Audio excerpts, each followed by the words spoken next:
What up? What up? This is that time of year again that I don't exactly care for in the WWE universe. They were reported a few months back that the WWE was not going to continue with these back-to-back pay-per-views, but and I thought they had done away with them, but alas, here we are with back-to-back pay-per-views.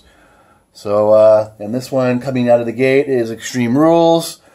This, for the last few years anyway, has been really the only pay-per-view that would cater to the Attitude Era and things we longed for, with with table leather chairs matches, cage matches, something like that along those lines.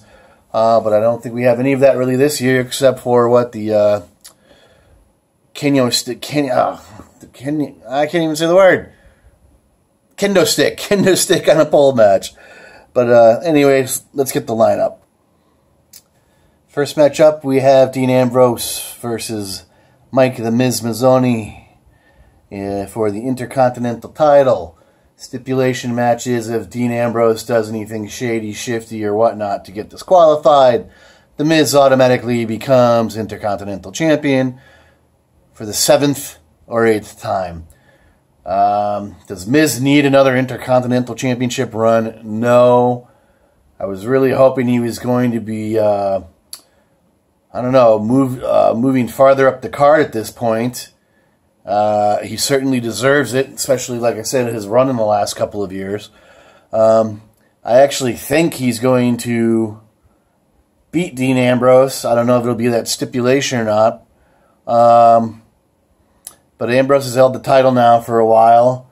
I think they're going to shift him back into the main event picture now, since he's been out of it for a bit. And Miz will go on to have another reign as Intercontinental Champion for who knows how long. So I'm just going to stick with that and say that Miz beats Dean Ambrose.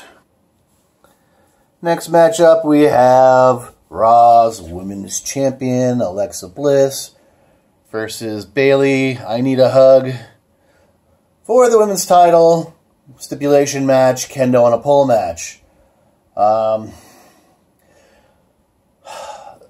The heel has been getting over quite a bit in this storyline, which would be Alexa Bliss, to Bayley's,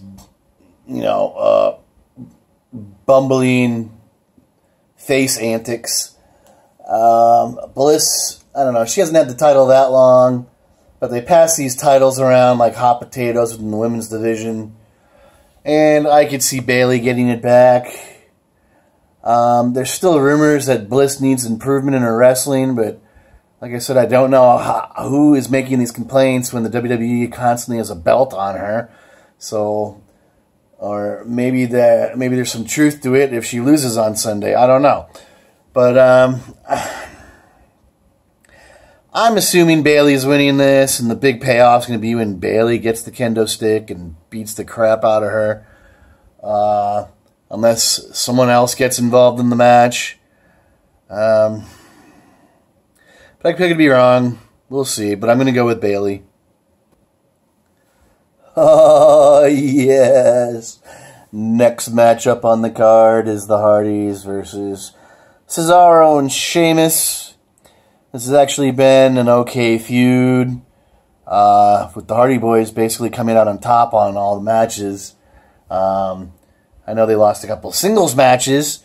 I know Sheamus kicked a tooth out of Jeff Hardy's mouth in one of those matches. And the Hardys got Sheamus back, giving him that nice big scar on top of his eyebrow now, which didn't look like it healed very well. So there might be actually some real-life beef in this feud. But, gosh, this one's hard to say because I know the Hardys are still fighting whoever's running Impact. I can't think of their name. Anthem. I know they're still fighting them for their rights to the broken gimmick. And personally, I don't see why the WWE would take the belts off of them until they can get the broken gimmick, because that would make for a perfect storyline. The Hardys lose, probably in a horrible fashion. Matt gets destroyed mentally and whatever and comes back broken, and they start the Broken era. But if that isn't happening anytime soon because of the lawsuits or whatnot, I would say the Hardys should continue to hang on to the titles And it would just be time, I guess, for Sheamus and Cesaro to move on to another feud. But for whatever strange reason, I'm thinking they're going to beat them. That's just my booking, I would say. Unless the Hardys have rights to their gimmick, I wouldn't break them up yet, or I wouldn't take the titles off them yet. But this feud's gone on forever, and it's kind of been one-sided. And it's not, you know, it's a typical type feud that the bad guys or whoever that's chasing the titles wins at this point. So I would be kind of shocked if the Hardys still retained and won after this, but which would mean they're destined for bigger things still in the tag team division. But I'm going to go out there on a limb and say Cesaro and Sheamus win. Next up on the card, we have the Cruiserweight title match. Neville versus Aries. There's been a lot of heat on the Cruiserweight division lately because apparently the fans just aren't into it. And I pretty much know the reason why. Because they're not really doing anything Cruiserweighty, are they? It's just a bunch of little guy matches, going out there and having little guy matches, minus all the Cruiserweight activity. You know, people come to expect from the X Division and Cruiserweights. You don't really see any of that. The only people who were doing it at first were really Cedric Alexander and Rich Swann, and it's been calmed down quite a bit since Alexander and Swann had gotten injured.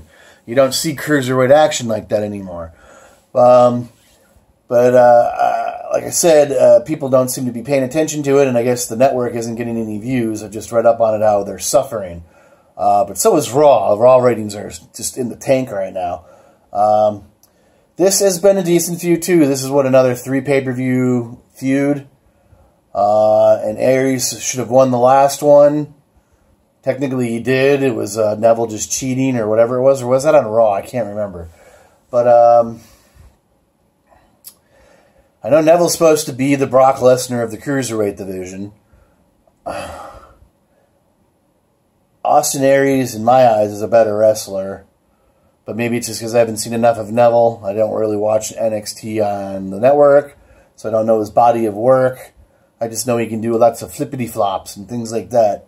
I've seen Austin Aries for the last 10 years, so I know what he can do, and I know he's very toned down right now. But in my eyes, he should be winning this title. And I'm going to say Austin Aries because that's how, well, that's how it's typically booked. That's why I'm saying this one's hard. Like I said, you can't have Brock Lesnar of the Cruiserweight division. He's got to have a rival. But it can't be a guy that can beat him constantly, I guess. But I think the WWE is going to take the title off of Neville just to try something new. To see if it sparks anything in the division. So I'm going to say Austin Aries wins the title. Next up on the card, we have Team Dance Party versus Noam Dar and Alicia Fuck. This just really popped up in, what, the last week? I mean, I guess that, like I said, this is just to fill out a card. And I guess to continue the feud on with Alicia Fox and Sasha Banks. There's really no point to it. It's a mixed gender match, mixed tag match. And really a win or a loss on either side isn't going to affect either team because it's a tag team match, which would make me think Dar and Fox are going to win because they're bringing, I guess, Foxy back up, at least because she's really been dormant for God knows how many years, since Team Bella, when Nikki Bella was chasing the title, the women's title. How many years ago was that? That was the last time she's really been used for anything. So I'm thinking she's getting a push anyway to refresh the women's division on Raw. And this would just carry on their feud, like I said, between Banks and Fox. So I'm going to just basically say it, Dar and Fox win. Next up, well, next up on the card, likely the main event, is the historic Extreme Rules Fatal 5-Way match to be determined the #1 contender. The WWE really does 3-way, 4-way matches pretty horrible, and I can't imagine how they're going to do a 5-way. It usually just ends up with 2 guys in the ring fighting, and everybody else laid out around the ring on the mat, pretending they're knocked out or so injured they can't get up and fight. And that's pretty much been the standard bearer of these matches.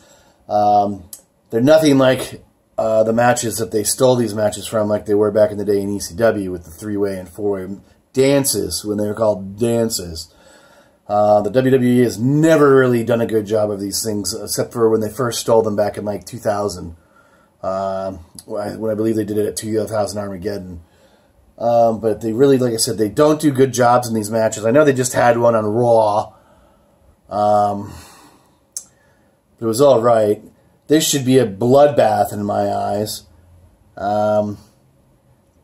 It's basically, I would say, the main eventers of Raw. Except there's maybe one missing, possibly 2. These are the main guys. The WWE already messed up because supposedly it doesn't matter who wins this match because Braun Strowman's coming back early and he's going to fight Brock Lesnar at Great Balls of Fire. So whoever wins this match, what are they going to be? The #1 contender on Raw? I'm going by the websites that I read off of, and they're never wrong. So I'm just going by that. So really, I don't know. But they typically, though, right now, the fans don't know that's happening, and I'm sure that's what the WWE thinks the fans don't know, but anybody who reads the internet already knows. Like I said, Brock Lesnar's fighting Braun Strowman at Great Balls of Fire, so this match is probably going to end up being pointless. But being with the contenders who are in this match, I would love to see Bray win. Do I see it happening? No. Would love to see Joe. Do I see it happening? No. Wouldn't mind even seeing Finn Balor. Finn Balor's been talking a lot of hype about fighting Lesnar lately. But I don't think they're going to put him in a big league fight like that right now. Because, you know, I think they're a little worried about him being injury prone. There's been a lot of talk lately about him being even in the heavyweight division.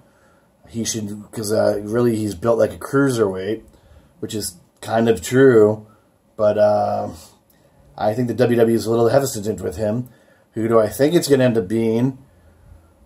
Either Seth Rollins or Roman Reigns. But chances are it's going to end up being Roman Reigns, and no one's going to be happy about that. Really, I would like I said, just for something fresh, I would want Bray or Joe. I wouldn't mind if Rollins won. I'm going to be shocked as hell if Finn Balor wins. Chances are it's going to be Roman Reigns, and I'm sure everybody else feels the same way too, because the Vince boy man crush on Reigns is still continuing. Reigns wins everything. He shouldn't have beat Finn Balor the other night on Raw. That was bull. But he's supposed to be, I guess, the new John Cena. So I'm going to go with that. I'm just going to say Roman Reigns wins. That's it for now, guys. I know I said I was going to do my 200 video. I promise you, 250 subscriber video. I'm not even going to bother because it'll get lost in the shuffle between now and Sunday's live results for the pay-per-view. I'll release it Monday night. And if I don't, I'm going to go and hit myself in the head with a hammer. I had all week to do it. I know I'm lacking. But I had a lot of stuff to get done this week. I had to go out and buy a new vehicle. I've been in 2 crashes in about 6 months. One was my fault. One was questionable. One wasn't my fault, and one was questionable. But I've spent a lot of money in the last year, and I haven't really had a lot of spare time because got to make up these losses. But today I picked up my vehicle, so that's off the table.